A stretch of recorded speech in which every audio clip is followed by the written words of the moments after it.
Check, check, check. What's up, guys? Bonafide Hustler here. Rake and Profit in the house. He's muted. He's muted. Hey guys, my name is Young, retro aficionado.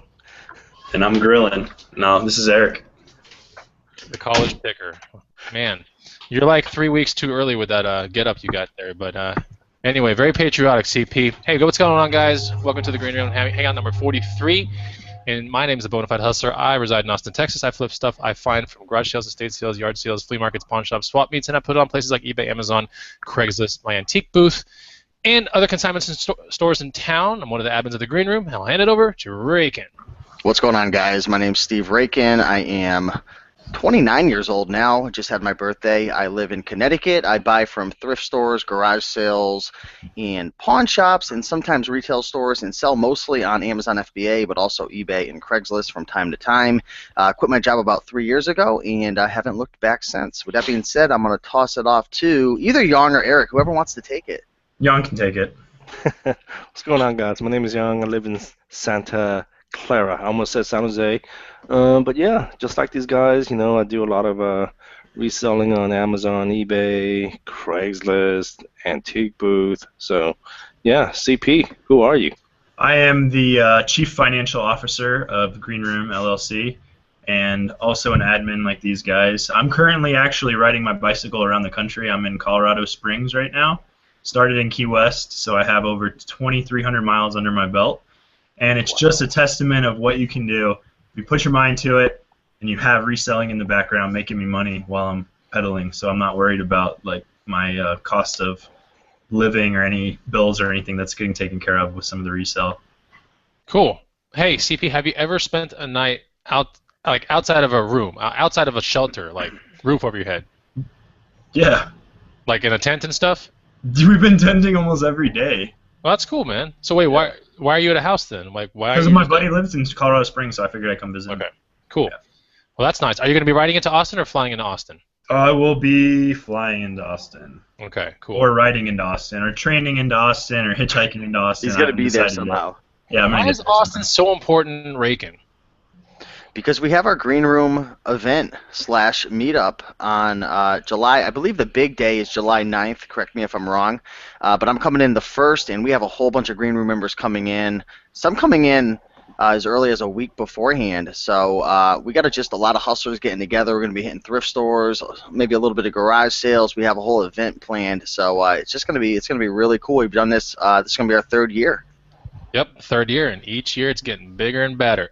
So anyway, today we're going to be talking about basic maintenance on all the little avenues that help us get the money that we use to, you know, finance, like CP's trip to finance that, for me to pay my bills, Rayka to pay his bills, and Young to not even pay your bills. It's just like extra money for Young. So with that being said, let's make sure that there's a sound check going on. We got to sound good. Rakin, take a look in the feed, shout some people out, and do we sound good, guys? Let us know. We have the Real Iron Duh in the house. That's actually the name, saying, Young, that microphone sounds, and this is capitalized, amazing.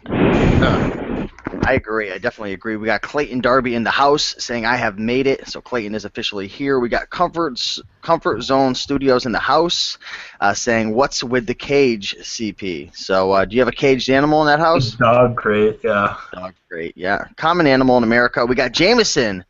Have you had the new Pop-Tarts, Orange Crush and Root Beer? Jameson, have you? I have not. Nope. We got a lot of people in the house right now. We've got about 62 people watching live. So thanks to each and every one of you who are, you know, taking time out of your day to watch live. Be sure to smash that like button. Also be sure to get our free guide, 100 amazing items to resell. Free download in the description area. Yep, and we are at 68 viewers right now, so it's a little bit underpopulated here in Green Room Hangout number 43. Of course, this is live right now. If you're watching, there is a comment feed that you can be typing in right now and asking us questions. But it's a little bit less of the optimal turnout only because I know that there's a game going on right now, right? I mean, there's a basketball game. Yes, man, I'm gonna hurry this up, man. I'm missing the game. That's like your boys, right, Young? That's just like north of you as a team, right? That's a local team. Come on, let's do the show. If you were gonna call out sick, Young, today would have been the day. Show must go on. Yeah, the show must go on. So yeah, today we're going to talk about basic maintenance on three primary avenues: eBay, Amazon, and Craigslist. Now, this show is going to be a little bit more interactive than most, so we're going to be going to the comment feed quite often here. And this show is basically to show you what it really takes to stay in the game and to like the maintenance, the stuff that so you don't get stressed out, so you don't freak out and ask, hella crazy questions in whatever group that you're in. Like that way, you kind of know like what to do and the protocol to follow and what other people are doing out there. At least people like us. So, and we're going to be going into the feed as well to see what other people say. Maybe you disagree with us. Maybe you agree with us. Maybe there's a completely different thing that we didn't even look at, and we need to see it in the feed. So, we're going to be going in the feed quite often. Let's lead off with eBay. So let's talk about feedback scores and how you can battle them. I think this is really interesting because, I mean, honestly, my store's like almost like I have 99.9 or 7 or something like that. I'm pretty much perfect, but every now and then a pretty crazy one will come through, but it's really, really rare, and it's almost always due to something that I did wrong. Not been really scammed real hard yet or anything like that. Rakin, in the times that you've sold clothing on eBay, remember those days, right? Sure, sure. How many times was it did you get scammed out of clothing? Were you getting scammed because of clothing? I don't know if I've ever gotten. Again, I've sold so many clothing pieces, so it's kind of tough to remember every transaction. But I don't really have one that stands out that, like, in terms of getting scammed. Really, I mean, I guess the worst thing that would happen is, people they'd wear it for a couple nights, and they just enjoyed themselves out and sent it back. Who knows? Maybe it was just my intuition going crazy or whatever. But I never really got scammed out of clothing. I don't feel like clothing is the type of item that you're going to get scammed with. I feel like, when you sell like maybe like Jordan sneakers or like video games or maybe like high-end electronics, you might be more prone to being scammed. But I don't think I've ever gotten scammed. Okay. 4,000 or 5,000 items I think I sold, probably more than that. I've got 2,600 feedback on my eBay, so. Okay, so what about a low feedback score? Someone like CP or Young, like when you get a feedback that's in the red, right? It's not in the gray thing. It's in the red category. So it's someone that's. How do you battle them? Do you even battle them if they are your fault? Let me ask you that, Young. Even if it's my fault? Like if it's something that it was in your control, would you even go up to bat and try to battle that thing out and try to get it removed? Well, I mean, if it was my fault, I mean, what I do is I usually take. I mean, I'll take blame for it. What I do is usually I'll just reach out to the customer and I'll ask him, say, hey, it was my mistake. Just be polite about it. And 9 times out of 10 they'll remove it. But if they don't, it's not a big deal for me.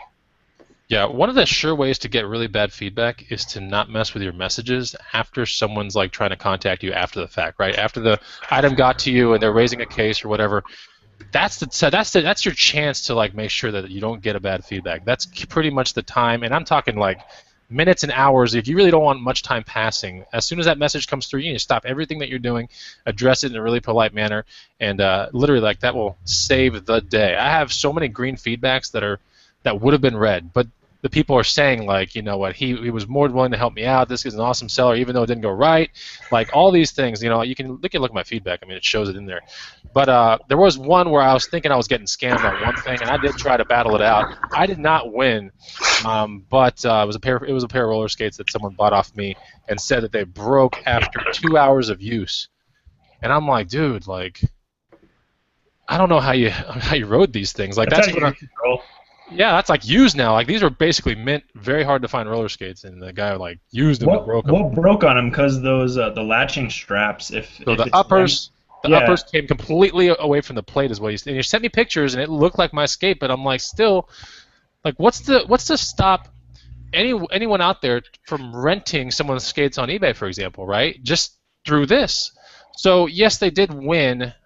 I think I was going for like a partial dispute or whatever, but I think they won. I'm not 100% sure. I do have one negative on my eBay, but anyway, you should still battle it out. I mean, if something feels fishy, like you should always battle it out.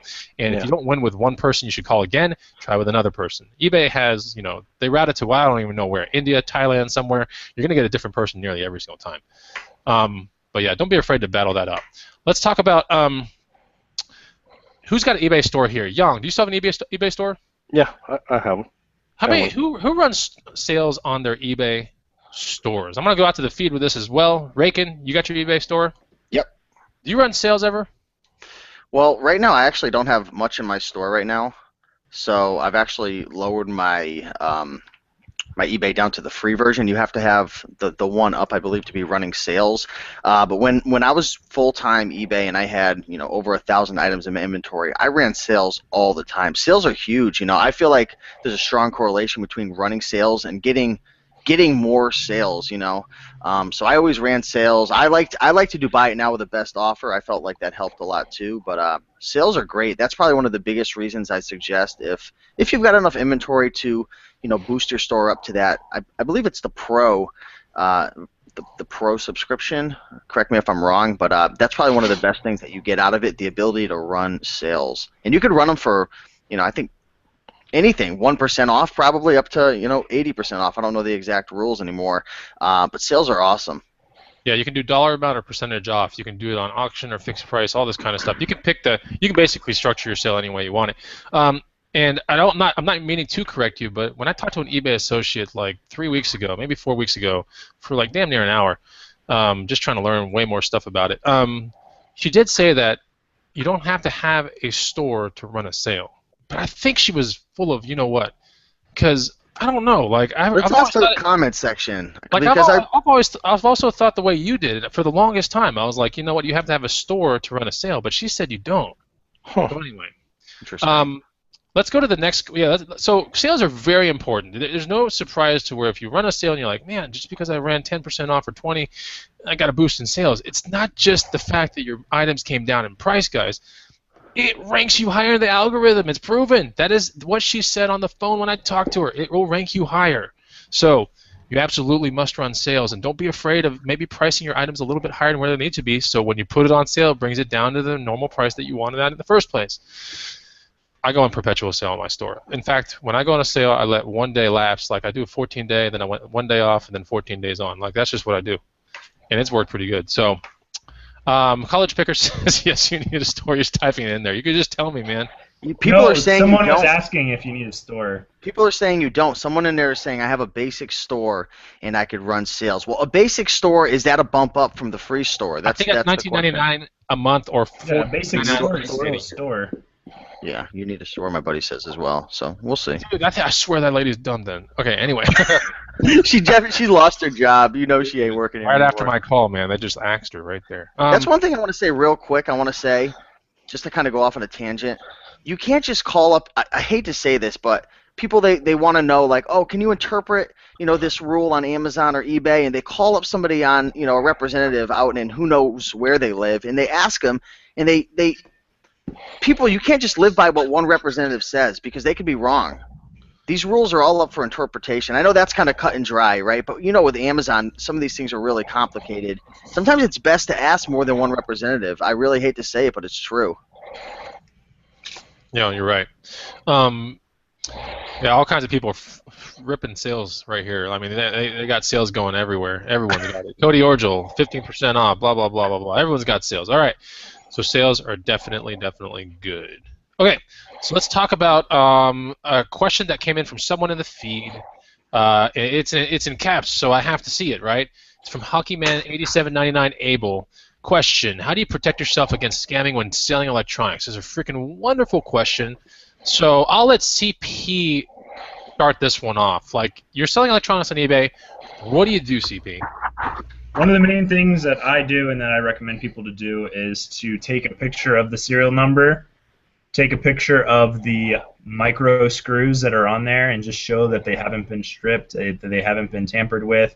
And if there's any tamper seal on there, take a picture of that. That's one of the things that you can do to avoid scammers. Put the serial in the description just to kind of, again, make them not even want to mess with you. They make the security stickers, if you want to go there and put those on top of the screws, just to see if for some reason they might open it up to take a part out or whatnot. You can do that to mitigate your risk of it getting scammed for the electronics. Yeah. So that's basically like I put almost all high-end electronics that I put on my eBay store, and there's only very few, but like I put my serial numbers in the pictures. Like I'm taking pictures of them right there. Also, if you don't want to get scammed on stuff like that, there's also you can mess with restocking fees. That's kind of fun. You can put restocking fees on your stuff. So you just want to put all these walls up, right? You want to put barriers to where scammers go, okay, like if I lose this case, you know what I'm saying? Like, or if I get my money back, I'm still out the restocking fee. There's all kinds of things that you can say. When I put my restocking fee and I put returns accepted if it's electronic, and I'll put serial numbers and I'll say item must be bubble wrapped inbox the exact same way it came. I'm looking for every way out. If this thing comes in a tatted up box, that's all messed up, I'm gonna sit there and go, look, I plainly said it right there. Like this thing has to come back exactly the way that I sent it.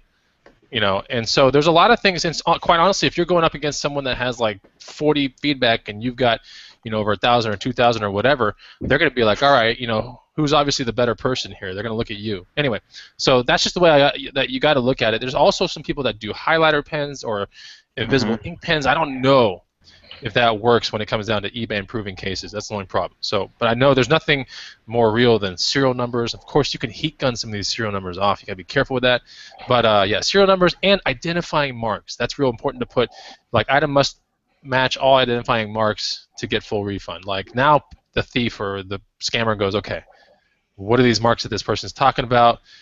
This kind of scares me. I'm going to go to the next listing and rip that person off, right? Like, maybe not this guy. Like, I don't like this one. This one is a little too careful. Like, so. Yeah, it's a lot easier to lower your risk on eBay just because you can take so many pictures and you're more in photograph mode than with Amazon. Amazon, you're just kind of in listing mode. Sometimes we put the serial number in the description. Yeah. No, absolutely. Okay, so let's talk about. Gosh, so many questions in the feed. In fact, let me go to. Here we go. I heard someone using zip ties on the electronics and noting that they still need to be attached if returned. Good idea. I can't echo on that. I guess you're talking about zip ties being on the cables. Zip ties. Yeah, this is kind of odd to me, but I don't know. I can't answer that question. Yeah, zip ties where? Yeah, we need clarification on that. Mike Decker says, I do 20% restocking on new item returns without factory default. I think you could do 15 or 20% or something like that on eBay, but my last one did 20. Anytime I get scared about something, especially if it's new, dude, I put 20% restocking fee on that thing. And yeah, the most recent new thing I sold on eBay that was like really awesome was something I bought for $100 at Target, sold it for $229 on eBay, and put a 20% restocking fee. It was new in the box. One actually got shipped out to Austin, some guy, that was awesome. And then the second one went to Florida. That's the one I'm waiting on to get feedback because I'm like, ooh, if you scam me, I'm gonna get you. That's the best when you ship directly to your state to someone who lives near you. That is the absolute best. This was like down the freeway, dude. Like this, it got to him the very next day. One day. And of course, I got the message like, hey, you just want to meet up to where I can like get it. Don't ever do that, guys. Don't ever do it. Like, what are your thoughts on that? No, don't ever do it. You're not really supposed to do it. Like, you're supposed to mail this thing off, even if you're in the town. Mail it off. That way, it's got tracking, insurance, whatever. If you just hand it to it, the person could be like, "No, I never got it." Like, there's so many things. Young, move your mic away from your face a little bit. Yeah, but I mean, people do local pickups all the time. Yeah, that's if you put local pickup. Yeah, you have to have specified local pickup. If you put local pickup, then yes, then that's okay. Now it's in the computer and eBay sees it on their side. But if you put shipping and all that, then you're obligated to ship it. Okay, so we talked about scam prevention. Why are returns good on certain goods? Like, honestly, when I talked to the eBay lady, she was like, offer returns. You want to get up in this algorithm, offer returns. And I was like, all right, okay. I don't offer returns on every one of the things that I sell in my store. Raykin, do you offer returns on every one of the things that you sell in your store? Pretty much, yeah. Mostly for the ranking abilities in the algorithm, because I've talked to a lot of people, representatives as well, and they say that the free shipping really does play a big role. They push it a lot too, so you know, I've always done it. I've never really noticed a huge difference. What about you guys? I do it on 30% of my stuff, I would say. I was going to say 20, but it's about 30. Now, do you really, this is the question that comes into play. You know, I've seen people, they don't offer returns, but the problem is, I mean, well, let's take a step back. What is your, let's break it down for you, Chris. What's your main purpose in not offering returns? The main purpose on not offering returns is like it's a done deal. I'm very confident about the item and how I disclosed it, how I took the pictures, that it's not something that really needs to come back. It could be true to size shoes, right? Like certain Brooks and Solomon's, they are true to size. There's no reason why someone should order an 11 if they're at a 10. Like you order a 10 if you're a 10, you're an 11. And I don't, although like some people, if it doesn't fit them, I will still take the return. You are obligated to take it, but I think it puts a more of a finality on your listing. And sure, they might go to someone else's listing. That's fine. But I've been doing just fine with like, not offering them. I mean, honestly, I can't tell you with the 30% of items that I have with returns, like, is that a better thing to do? I couldn't tell you with utmost confidence that it's helped me out, honestly. The thing is, though, first of all, you look at any big box store, and I mean, these guys have spent millions and millions of dollars on research and optimizing sales. And I don't know. Answer this question: are there any big stores out there that don't offer returns? There are stores that they all offer returns. However, places like Costco, they all have stipulations to their return policy, meaning like you can return within the first 30 days or 90 days with electronics or printers or cameras, and that's it. After that, your factory warranty. Like that's the route you're going. So they realize, because these are highly scammed items. These are items that are bought for a weekend, taking pictures, and boom, like returned back to Costco. These are things that are, they put a pretty big dent, with Costco's return thing. If you take a look at the back of Costco's return thing, they want to be returned food and clothing, like more than anything. Like that should be what's back there. But you start seeing all kinds of crazy electronic stuff, and that shouldn't be there, because people are basically abusing the whole thing.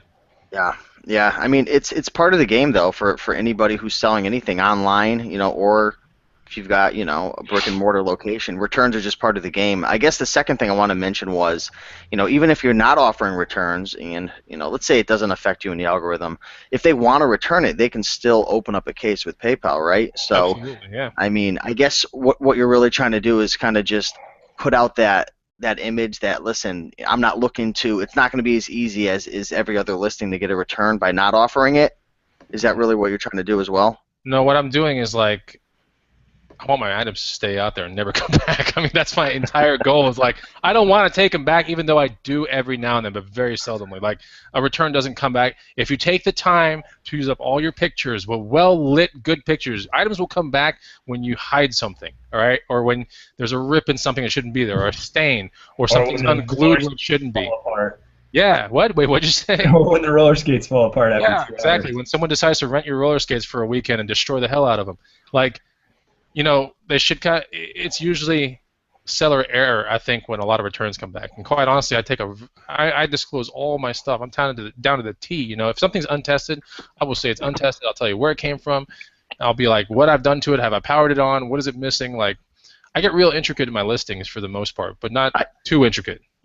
I can't tell you how many times when I was, when I had over 1,000 clothing items in my inventory and I was selling a bunch of items per day, I can't tell you how many times I'd get a return that a clothing item didn't fit, and I would ask them. I stopped after a while because I realized I'm not going to win and it's just going to lead to a negative. But I'd ask them, "Didn't you check the measurements? They're in the description," and they'd say, "I didn't read the measurements." That happened to me on Etsy the other day, and the guy, I negotiated to do like a 50% return, and I still gained on the money, and I was like, just give it to somebody that fits. Yeah. So, I mean, sometimes they don't read the description. That's why I think the number one thing to prevent yourself from getting returns, the number one thing over your title, over your description, over your item specifics, are the pictures. If you're going to skimp out on anything, don't let it be the pictures, because, pictures are huge. I can't say it enough. Pictures are like the number one thing. Don't skimp out.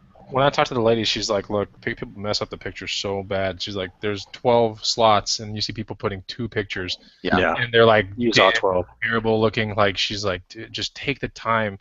And it's just like what we're all doing. There's so many tutorials on YouTube, guys, to like figure out how to light it right. Top, center, sides, whatever. White backdrop. I mean, there's so many ways to do it, but and on a budget too. None of this stuff costs a whole lot of money. Let's face it. Like what I'm running up here is a shower cap on a light, dude. Like, and it's still illuminating me pretty decent. That's a freaking shower cap. That's like $2. Raken's got like Raken's set up. Raken's got some satellite dishes. CP has a window. Yang is just naturally glowing from all of his oil of Olay. I just hit my stuff outside, man. I take natural light. Yeah, and natural light is great. Honestly, like especially evenings. Oh man, like you can get really, really good shots in the evening. So, anyway, non-distracting backgrounds. I mean, the whole 9 yards. This is not really anything new, but just use all your pictures. That could be new to some people. Okay, let's talk about GSP. Who does GSP? I do GSP. I freaking love it. I don't understand how GSP doesn't work into most people's business. Like GSP Global. I used to get a lot less sales. It's been a while. It's been about a year since I've, maybe even more than that, since I was going, crazy with eBay.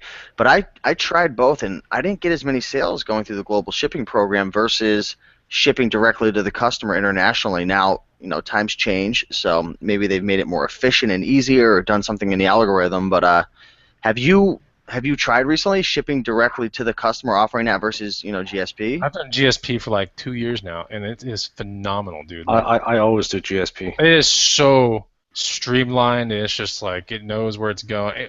I mean, it's crazy. Like, it's super, super streamlined. I can't even, like, remember those days of like filling out customs forms? Remember that, CP, back in the day? I still fill out custom forms. I mean, like, it's no, like, like the carbon ones and all that BS. Like, it's crazy, man. And like none of that stuff anymore. So, yeah. I never knew how to fill them out correctly. I would just like do my best. That's why people don't want to buy through the GSP, is because GSP fills out the custom forms correctly, so they're going to have to pay they have a higher chance of paying more import tax than if somebody messes up a custom form and they get it and then they don't have to pay the taxes on it. Right. I like it because it removes a lot of headaches. Like, and I was getting like literally like super freaked out when I wasn't on GSP. I was like, oh my gosh, like this person from Brazil will not leave me alone for a stupid pair of shoes. Like, this is annoying. Like, I get on GSP, it's like, okay, that phases out, that's good. Now GSP is like with like really cool, like one of a kind kind of things. Because once it hits the warehouse or whatever you're hitting in, what is it, like Illinois or Kentucky or something like that? Like Erlanger, maybe Kentucky. Because I don't think you're responsible. Once it hits that location and it's off, right? Once it hits the location, it's off to the final destination. You're not responsible anymore, correct? If it gets lost or. Oh yeah, probably at that point, yeah. Yeah. So. So yeah, GSP is. I like it. Like, I don't know who else does GSP, but everyone's like, I just started GSP, had 2 international orders instantly. I just filled out a customs form the other day. GSP. I do GSP on certain items. Okay. I blanket GSP on my entire store. So I GSP every item because you never know. Some people pay overseas, pay more money for things that you're selling. It's also easier for me. It's just easier. I mean, that's just what it is. If I can, have one headache removed and have my mind focused on like hustling, like that's just more money for me. Instead of like, man, I just, I'm gonna get ripped off because I sent this leather suit. And you hustled a crazy item today that Jameson was showing me. Let's just say it's a board game, brand new in the box. Dude, that private show I put in the green room was like super awesome. That was a 40-minute show. That 40 minutes on Facebook. I was on a bike ride, man, and we stopped to watch a little bit.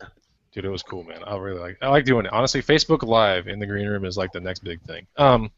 Okay, so let's talk about countries to avoid. Okay, so if you're not doing GSP, don't ship to ISIS. Yeah, I'm trying to think of like really. I mean, God, there's so many. Like, if you think about it, there's like so many. Italy was always scary. Italy, I had issues with Italy, Brazil. Brazil for sure. Colombia, all those like Brazil. Yeah, those are scary ones, man. Nigeria, yeah, I mean. I don't think I ever sold an item to Nigeria. Turkey. Yeah, we're talking about places to avoid. So if you got one that we should have, Iraq, all right? Jim Dunn, Iraq, Italy. Yeah, Italy again.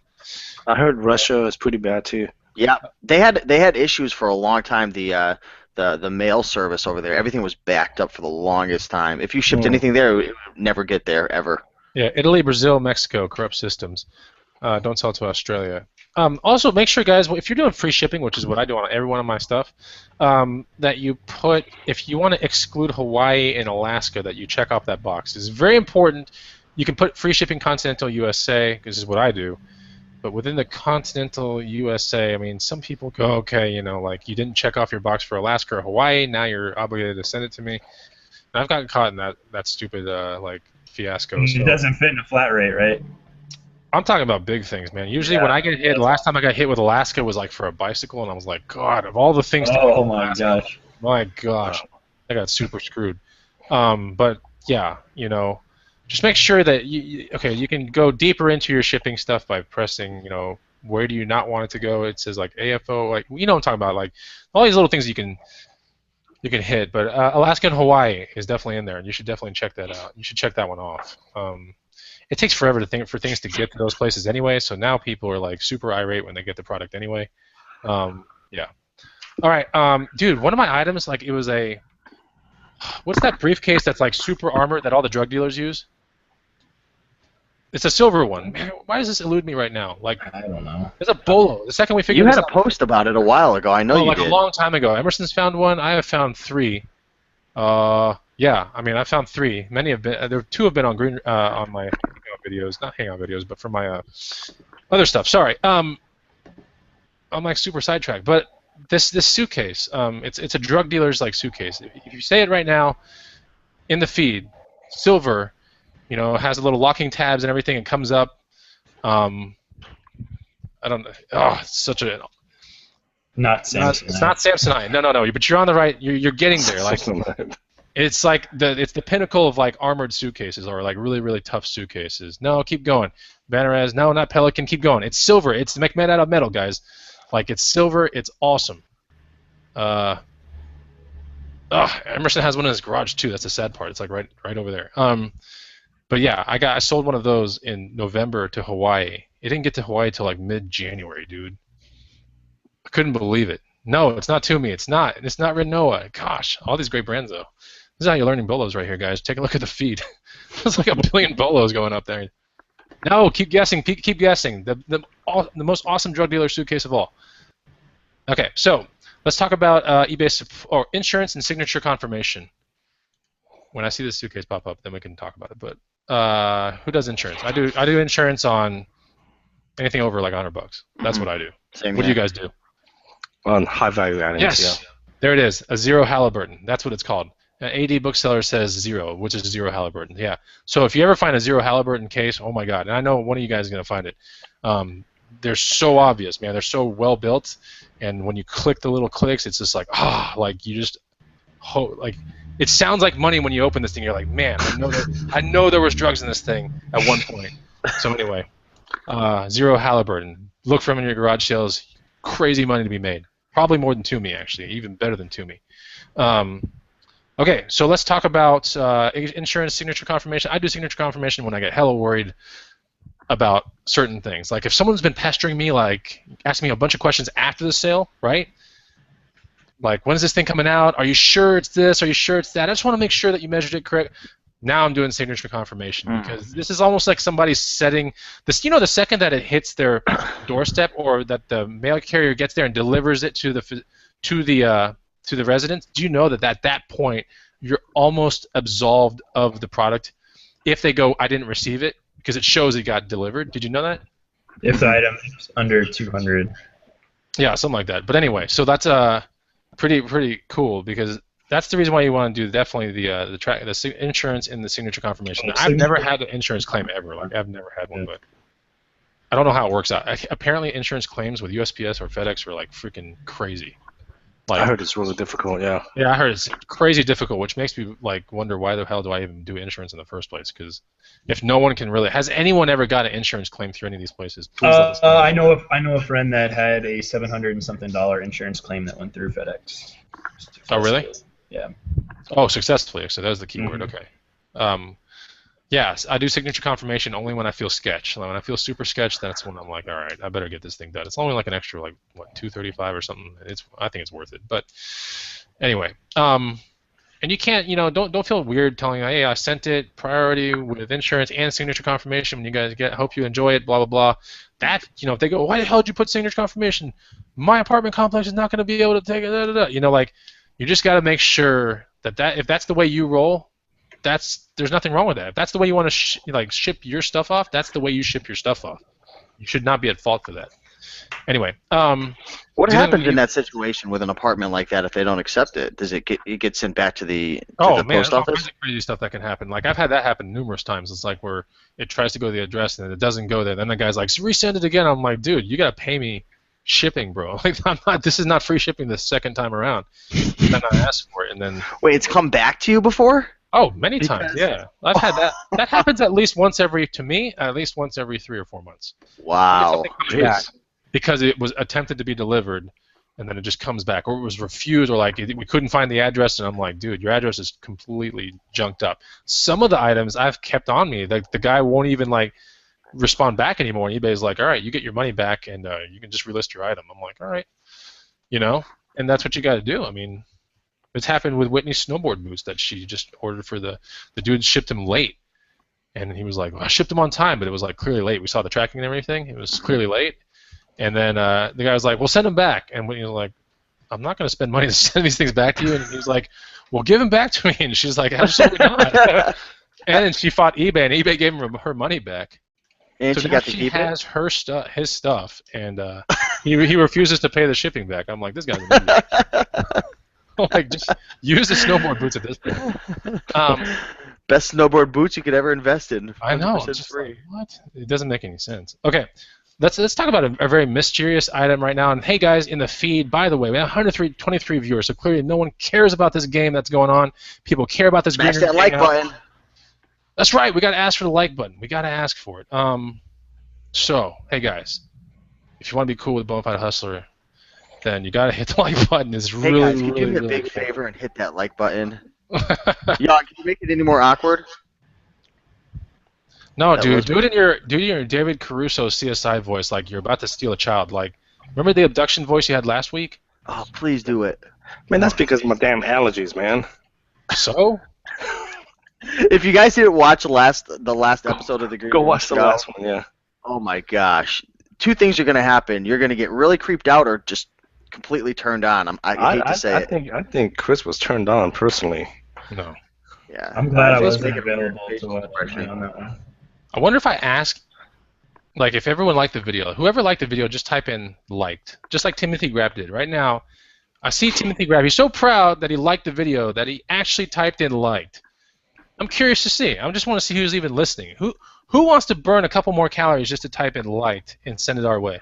Is that gonna be in your goddamn training program coming out soon in the future? Mickey training, bro? Having them go to YouTube videos and hit that like button instead of hit cardio.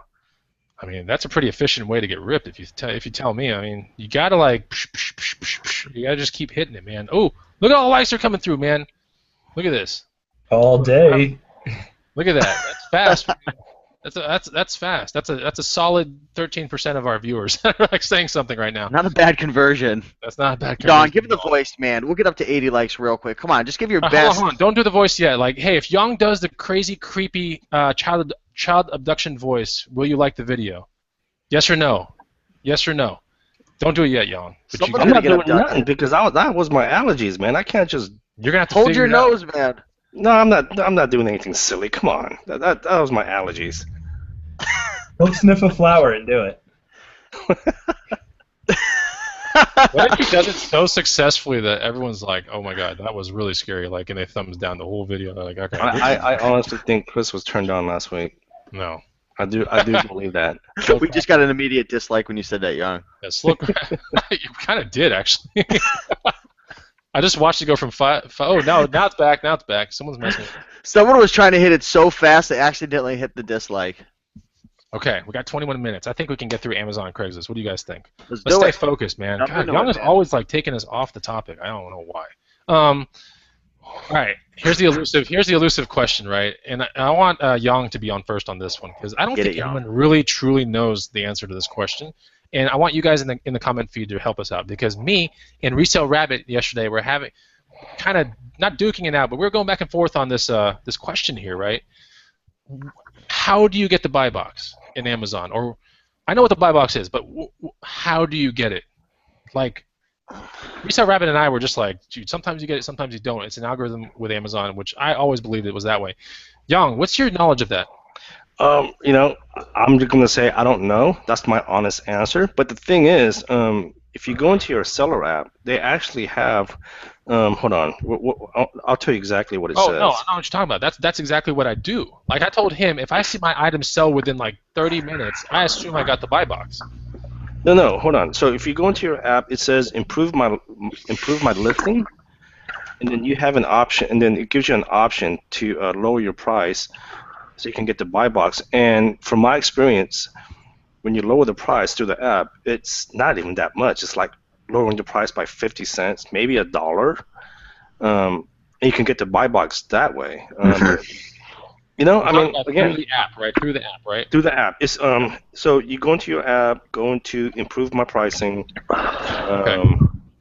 compared to buy box. and you can lower the price on your products that way. Cool. But again, it's who knows? I mean, I'm not gonna sit here and tell you that I know You got to be everything, but thinking it's just thousands of people are seeing this thing on their phone, right? Like not thousands, more than thousands of people do FBA. Like all these people have mobile. They're all looking at the same thing. Like, damn, like stupid Swiffer butt wipes Okay. are like Wait, needing so to go down. what was the argument that you and the rabbit was having? What was he Well, the saying? question is like, how do you truly know you got the buy box? Like, or how do you get the buy box? You can't technically get it because everyone's going for it, right? Mm-hmm. That was Sometimes it rotates. That's what I'm thinking too. Yeah, like when I match the buy box, if I see my item sell within like 20, 30 minutes, I'm like, all right, I'm pretty much sure I got that thing because I do know this much. Even if you're the only prime seller, you will not guaranteed get the buy box. right. Yeah.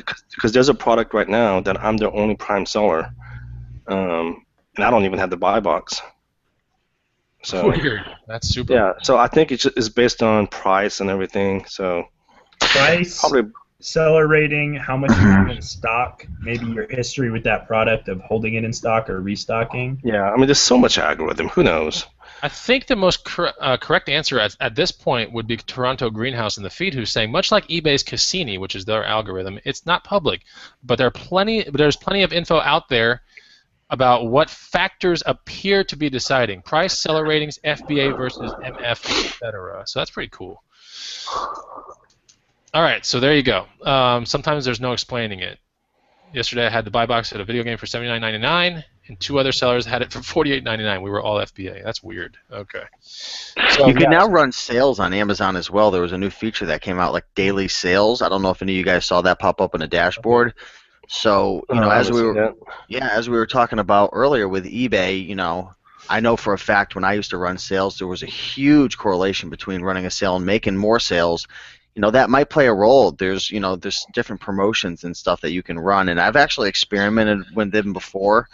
But that might help as well to get in the buy box. But there's so many factors.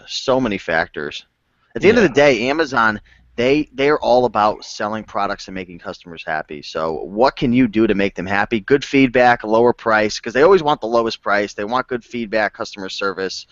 So I think those are probably some of the biggest ones right there. Right.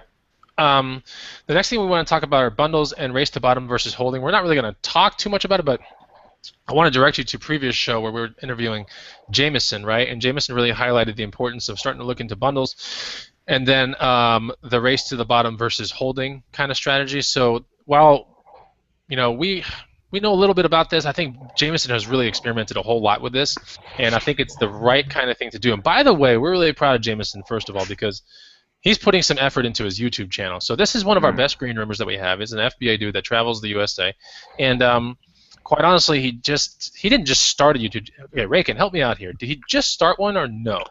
He had one up for about a year, and he had a few little podcast live shows that he did with, I believe, Paul Perez, who's another green room guy in the room. But they did a few back in the day. But he, he's staying with me right now, and he keeps asking me every day. It's really cool. He's like, Steve, come on, let's shoot another video. So I've kind of been his cameraman and everything, and he's been loving it, man. We've got about 3 more videos in the chamber right now, and he's getting goofy, and his personality's coming out, and that's really important.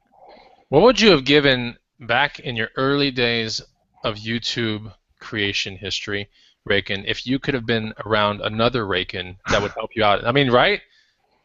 Yeah, it's I mean, what you're providing for this guy. Like, if you think about it, like the amount of support, like here's how you do it, here's how you do a right thumbnail. We had to figure all that crap out by ourselves, Yeah, I mean, he's definitely getting the Raykin Profit University over here. He's getting the whole 9 yards of how to edit, how to create graphics, how to, some people don't even know how to make a show. Like, for example, with this show you're watching right now, one of the big things we do to keep it flowing for you guys, to give you the best content, is we actually come out with an outline before the show.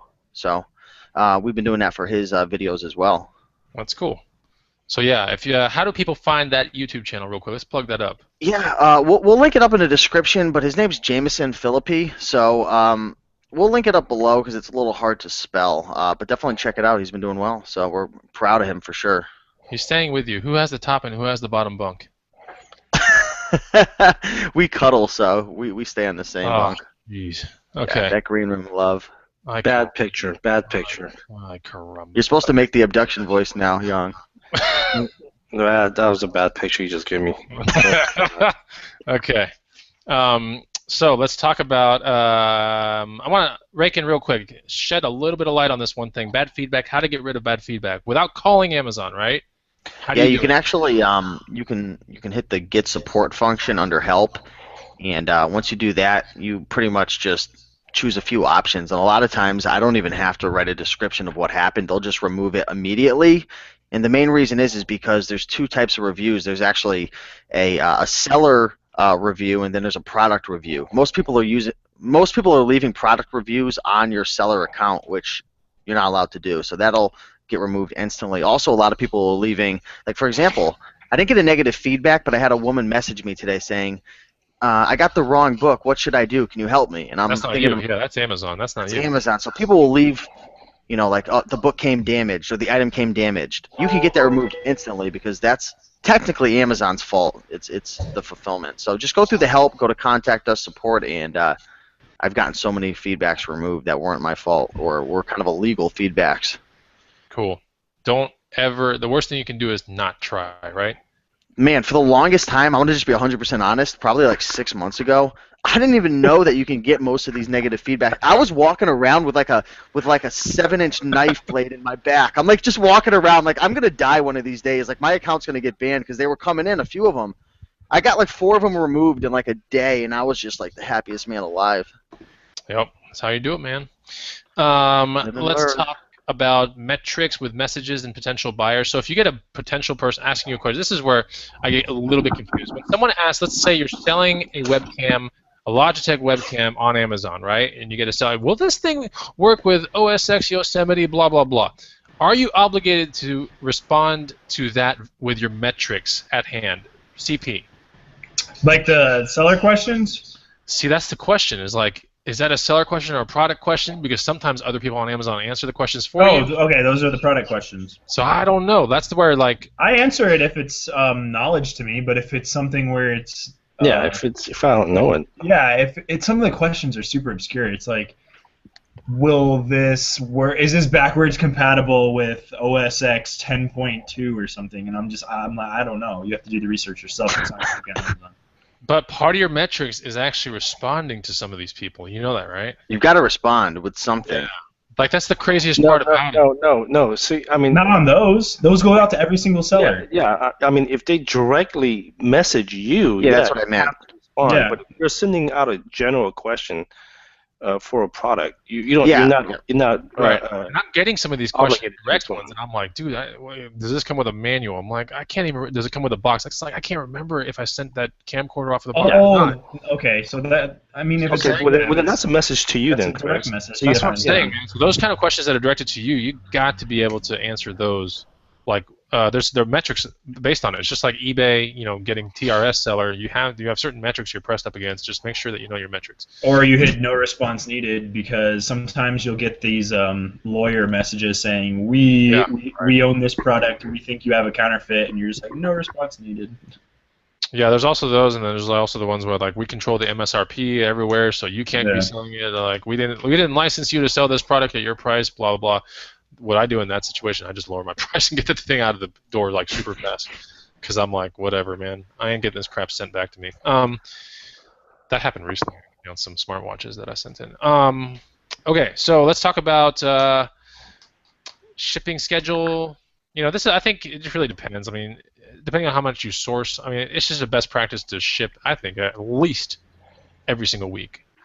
If you're part-time, then maybe not that. But, like, if you're full-time, I would say every single... Raken, are you shipping off every single week? I am. Oh, absolutely. If I don't ship out at least once per week, my sales start to dwindle. There's only so many weeks you can go by where, people say, oh, Amazon's, passive income. It is in a sense, but if you stop shipping, if you stop sourcing and sending stuff out, your sales are going to dwindle down. So at least once a week to maintain for me, if I want to grow or at least, keep good numbers, for me, it's getting out at least 50 to 100 items per week. That's just what I'm trying to do. Okay. Yeah. Young, are you on the one a week? I guess I know you have a full-time job, but what do you do? No, yeah, once a week. Okay. Yeah.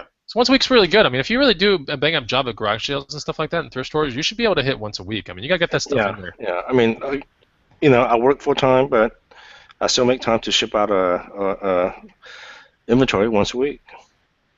Yeah, that's what you gotta do. Honestly, if I find a crazy opportunity, however, at a big box store, which 2 weeks ago I was shipping off 3 or 4 times a week, if there's a crazy opportunity that you have to crush, then obviously you're gonna be almost shipping off every day until all your stuff's gone.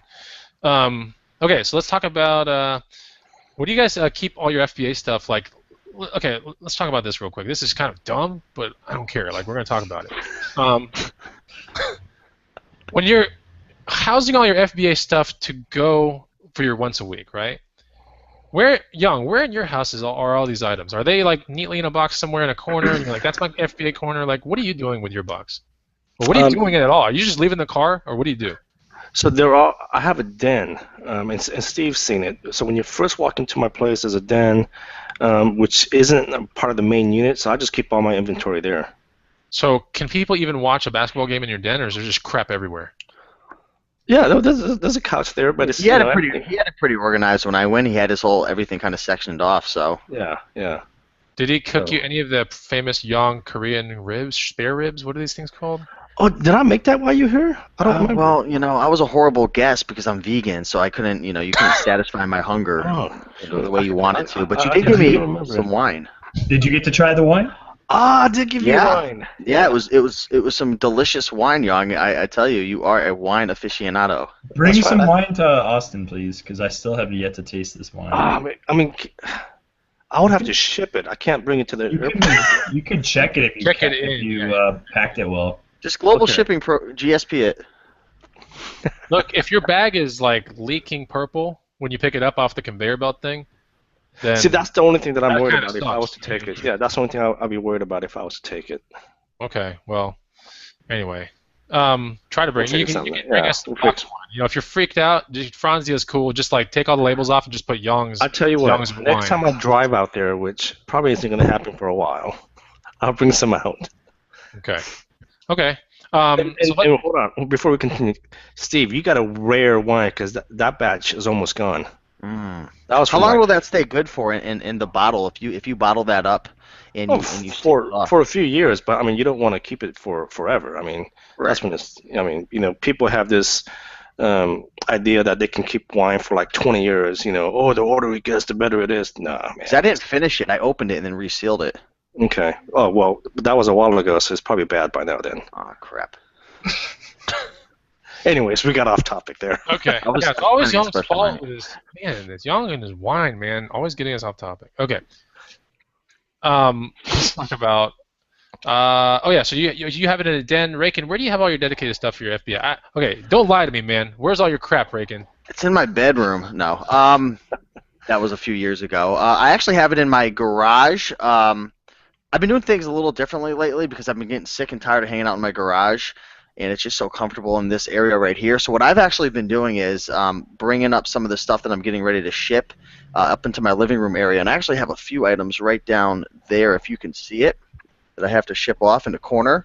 And I found that by bringing it upstairs from the garage into my living room in the corner, because I do like my little office work here and stuff, if I could see it, I'm going to ship it out. So I store everything typically in the garage, and then I bring it up here. I got 20 or 30 items, and then ship it off from in here. That's what I've been doing lately.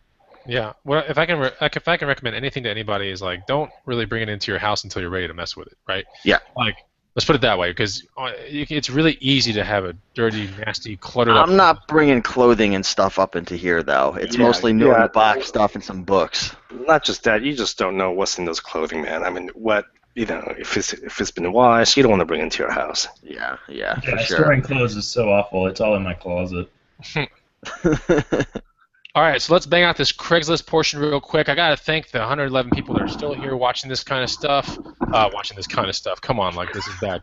Let me get the refresh button going. I want to see who's hooking us up with the likes. We got 76 and 6 dislikes. Hey guys, we see 110 people here. I know there are at least 34 pinkies that have not worked out. There are 34 pinkies out there that are not hitting the like button. You gotta hit it for us. Smash it. Smash it, man. Smash that pinky. So we're going to talk about Craigslist. We're talking about Craigslist. Here's one way to sustain Craigslist. You're all freaked out about Craigslist, like, I'm freaked out because I always feel weird around people. Look, meet at a well-lit place, all right? And try to do it in the afternoon or evening time. Hell, bring your items with you to work during a lunch break, and then when you take off from the gas station or wherever the hell you are, make sure you look at your rear view and make sure you're not getting followed. That's pretty much it. You can get Craigslist done, okay? If you're at a very well-lit, populated place, there's no reason why you can't make any money, okay? You should be able to do it. I do it all the freaking time. I have people meet me at my house. I don't care. Let's talk about taking goods with you as you go around town. That's a smart thing to do. If you have a really like bang-up thing with a bang-up price, like you should be thinking like maybe as I go thrifting today, I should put this in the car or whatever, because you never know. Like if I live in the northwest part of town, and majority of people that call me for my items are usually in the central or the southern part of town. So if I'm going south or central, I'm like, all right, what's the best thing I can bring with me that has the highest potential of being called today or texted, whatever. Then they'll bring that with me because it's kind of a smart move. You have a lot of space though, so you can do it. What are you talking about? No, I'm not getting the Prius, bro. Like, the Prius I have during the week, for the most part. I mean, but that's I've never done that, Chris. I've never done that. Yeah, I don't take stuff with me. That's actually. I'll especially take stuff with me if I put a ridiculous price out there, and someone's like, "Oh my gosh, I really would like to see that." Now you're guaranteed. What about like a Bob stroller? Would you bring that with you? Those things can fit in a Prius really easily. So yes, I would take that with me. Yeah. I mean, look. Yeah, someone said like you're a big buff dude, Bonafide, LOL. Like, yeah, honestly, like. Man, if you guys aren't in the Craigslist game, I'm telling you, man, it's great. Yeah, it's a great game. Man, it's. I think right now, my Craigslist sales have probably at this point surpassed my eBay sales. Nice. If you only have 5 items on eBay, Young, then anything's gonna surpass it. No, I think I have more than that, Chris. I'm just kidding. Okay. College Picker, have you done any reselling while on the road, or are you just kind of like trickling? I've sold one thing while on the road, which was Super Smash Brothers for the Wii U. Did you sell it through Craigslist or through something else? It was through Amazon. Merchant fulfilled. Oh, you merchant fulfilled. Nice. Wait, where'd you find it? How much, and what did it go for? Pawn shop, like $12.50. Sold for $50. How did you get that for $12.50 at a pawn shop? I've done it before too, but it's amazing. It's amazing. Did you negotiate it, or was it just? It was listed for $14.99, and I got an Olympus recorder with it. Both of them were $25, and then it's about $12.50. What city were you in? Nowhere, Alabama. I don't know. Okay, that makes sense. Middle of nowhere. You go to some pawn shops in the middle of nowhere when I was on my trip, and like the prices are just ridiculous because things just sit there and sit there. But anyway, yeah, it was just I was on my route. It was perfect. That's one of the best things to find on a route. Super Smash Brothers is like, it's just like free money if you think. It's like, okay, nothing could be more free money than what I found today, what I shared in the room with that video. That was really free money. That was $4 going to be converted to about 90. Jameson freaked out because he was going after those things for. Remember that one store at that certain point he was going after. I think he bought hundreds of them, but he paid full retail. 30, 40, 50 each for those. Yeah, that's true. In fact, they were. What were they in the Target CP? Without disclosing what this thing is, wasn't it like how much was this thing? $24.99 CP? I don't know. I didn't see the post. I haven't seen it either. Okay. The board game that starts with a C. Oh, okay, I gotcha. Yeah, that one's. I mean, that one's not a secret, but. Well, it's pretty much a secret. Anyway, found one today, mint. It's crazy. It's like this edition that doesn't even exist anymore. So like to find it in the wild, sealed. Yeah, it's Chris's secret, but it's like a video on my channel. Thanks a lot, CP. Oh man. From like a year ago. Oh, even better. Get more specific, will you? You can't find them in stores anymore, so it doesn't really matter. That's true. Oh man, I can't wait to see the comments. While we're still on Craigslist, I just want to let everyone know I did post a blog on our website talking about local selling and specifically on Craigslist and when you're meeting up with people you don't know about. Cool. College Picker, how can people see this blog that you're writing about? This is not only Green Room people. This is for everyone, right? Yeah, this is public. Let me see if you can get it from Google. If it's if you just greenroomuniversity.com and then find the blog.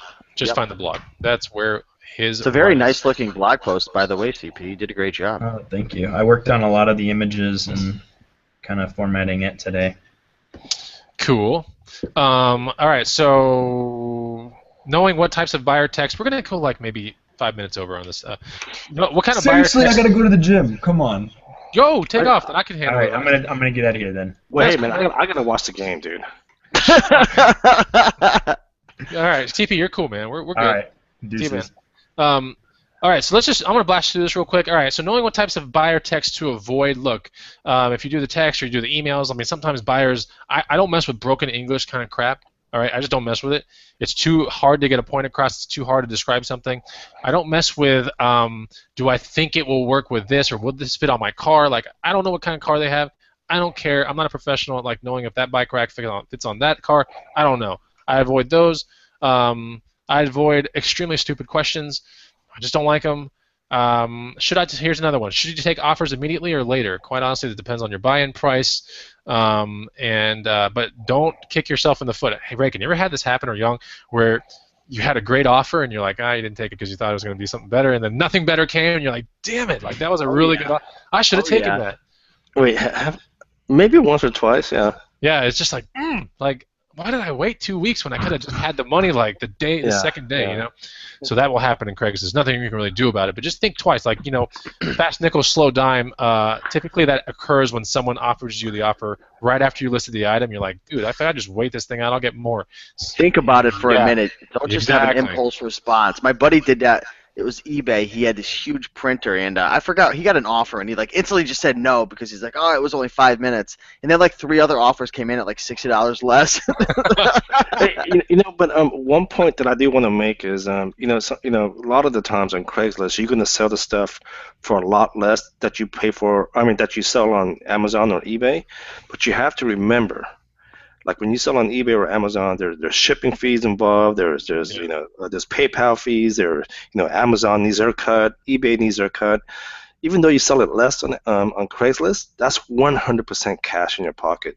And there's no fees. No returns. Yeah. So consider that as well. Yeah, there could be returns, but if you outrun them, like while they're behind you, there's no returns. All right. How much do you disclose of your item? Honestly, on Craigslist, I go broad, but I do all 24 pictures. Dealing with 24 pictures, is this necessary? Absolutely. Try to get all 24. If it's something really, really, like really nice condition, it's mint, then maybe you don't have to. But for the most part, 24 pictures is really easy to upload. It's super fast on any computer with high-speed internet. 24 pictures goes faster on Craigslist than it does with eBay. The uploading just super fast. Sorry, Chris, but also they did just recently upgrade their pictures, so now you can click on the photos and they'll enlarge. They'll make them big. Even better. Super cool feature. Do you do night meetups? I do night meetups if it's worth my time. If I'm not going to be very productive in the time frame, I'll do a night meetup at a gas station that's relatively close to my house that's very well lit. I've actually met up with a cop for a freaking chainsaw, dude. A squadron leader, like a super lieutenant guy, and he looked me dead in the eyes. He's like, "All right, I'm gonna ask you this one question. Is this your chainsaw?" I was like, "Yeah, it's my chainsaw." Because it was mine. I bought it from a garage sale. It was technically in my possession, but I think what he was asking me was like, he's like, I just have to get that out of the way. He's like, and this is what he said. Like before he got out of the car, and I was like, dude, that's a cop car. Holy crap! And then he gets out and he goes, "Is there gonna be a problem that I'm a cop?" And I was like, no, not at all. That's his first thing that he said? Yeah, that was even on the text too. Like he was just like, look, I'm a police squadron leader, whatever, dude. And he's like, is this going to be a problem? I was like, wow. AKA, did you steal the item? Yeah, where did that chainsaw come from? Anyway, but yeah, it was a crazy flip. That was a really good flip. What, $5 chainsaw going to like $140 to the police dude? Anyway. General goods that attract bad people. We're going to close with this one thing, and then we're going to go to a little bit of housekeeping because I see it's getting close to a really awesome meetup, and we're really proud of it. General goods that attract bad people. All right, so here in Austin, Texas, I don't like messing with. Usually snowboards bring really bad people. Crazy people that don't have enough money. Motocross goods. For some reason, I don't know why motocross goods, helmets, pads, whatever. Those kind of people are weirdos, dude. Super weirdos. And then I want to say paintball is the next one. And certain remote control cars. Certain remote control cars will bring the biggest losers into the mix. But anyway, So just know that the general goods that attract bad people, price accordingly, and kind of don't be surprised when morons start talking to you about like, does your extra large helmet fit a 17-year-old? Like, that's a dumb question, right? But I've got that. I mean, it's just stupid. It's just stupid freaking questions, man. No, but does it?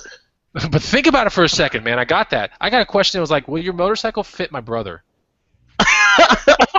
Jeez. I'm not even kidding. And I was like, I don't even know your brother. He goes, my brother is 18. Will it fit him? I'm like, I'm not even kidding. Like, this is how dumb people are.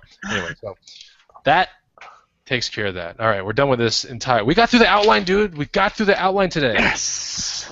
Look at this. We don't ever Smash do that this. like button for getting through the outline. I know, man. We got through the outline. I think it's because of this basketball game. See, this basketball game was actually really good luck. It's actually brought a lot of people. Hey guys, look. If you, all banter aside, if you want to, get in further with the Green Room University, but you're not quite ready to make the jump, look, there's this thing called 100 Amazing Items to Resell. It's our guide. You can get it free right down below right now. Check it out. Put it on your phone. And if you're going to go garage selling this weekend, which if you're not going garage selling this weekend, you better have a really good excuse, because this is where you make a lot of money on dirt cheap stuff. So grab this guide, put it in your phone, study the hell out of this guide before you go to garage sales. I promise you'll make money. There you go. Housekeeping real quick. Who in the comment feed is coming in 3 weeks to Austin, Texas, or 4 weeks, I guess? Who's coming to the July meetup? Let us know.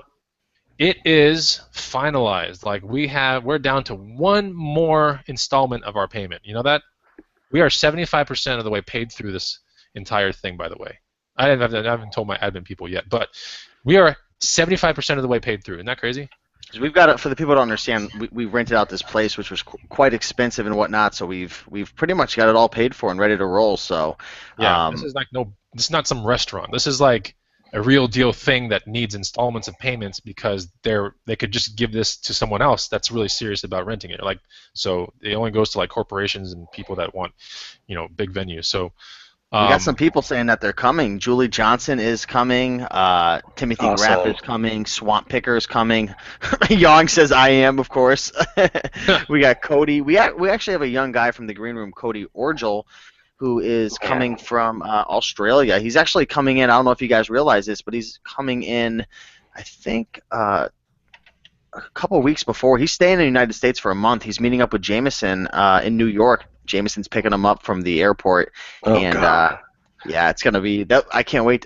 Jameson better keep up the videos, because I really want to see those things go down. That's a crazy team. Yeah, it's gonna be a lot of fun.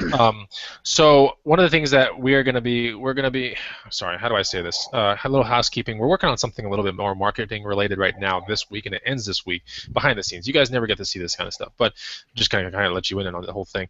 But for the next 3 weeks after that, we're gonna be, Raken and I and some other, and maybe College Picker, we're gonna be actually finalizing all the cool things that are gonna be going down to the event and all this really amazing stuff, including we're gonna switch up the schedule a tiny little bit to get a little bit more sourcing in there and some outdoors kind of stuff. It's gonna be really, really fun. But with all these recent rains in this town, like, it's kind of scaring the crap out of me, because I'm like, dude, like, some of this stuff's like outside that we're doing, and I gotta have contingency plans. So we're gonna have contingency schedules and all kinds of stuff. So if you're coming in town and you're like, what do I do? We're gonna have a private Facebook group set up for the Green Room meetup. So that way, any kind of directions that you need, or any kind of like, where's everyone going right now? Where's everyone drinking tonight? You'll know all that kind of stuff. There won't be a single dull moment. It's gonna be really, really, really fun. Yep. And a lot of this stuff that we're doing also takes into account Austin traffic. So we're going to be in very productive places, whether we're sitting around each other having some really good food or something, or we're sourcing, or we're going to be at the meetup. We're taking into account the traffic, so no one's going to be held up in stupid traffic or any of that stuff. We've thought about all of that. We've thought about making sure that we get some good walks and hikes in, some spring activity, springs. If the creeks are flowing super hard, we're going to put creeks in there. We're going to adjust the schedule quite significantly. So Rick and I are on that task for the next 3 weeks. We're on it. It's going to be awesome. Bada bing, bada boom. The fun is coming soon. Yeah, it's coming soon. I just want to let everyone know that you guys are going to be in for quite the treat when you guys come in Austin, Texas. It's going to be a lot of fun, and I really, thanks for the opportunity. Thank you for the opportunity for us to even put this thing on. Next year we have really interesting plans as well, and you're going to see that later. But anyway, all right, so we're done with the show. If you did like the show and you're watching this not live, or you're watching it live, please hook us up with a like. All right, it makes us continue these Wednesday shows and all that kind of stuff. If you want if you want to join the green room, it's just down below. Figure it all out. It's really easy to do. Greenroomuniversity.com. Yeah, and then after that, you know, you can find Rakin on his channel. You can find me on mine. There's a video on mine that Rakin's putting videos almost every day on his channel. So if you got questions about anything, you know, don't forget to hit us up on Facebook or something like that. And there we go. We're done with the show, guys. We'll see you on next Wednesday. Thanks for tuning in, and Thanks for watching, guys. Bye. Peace. Peace.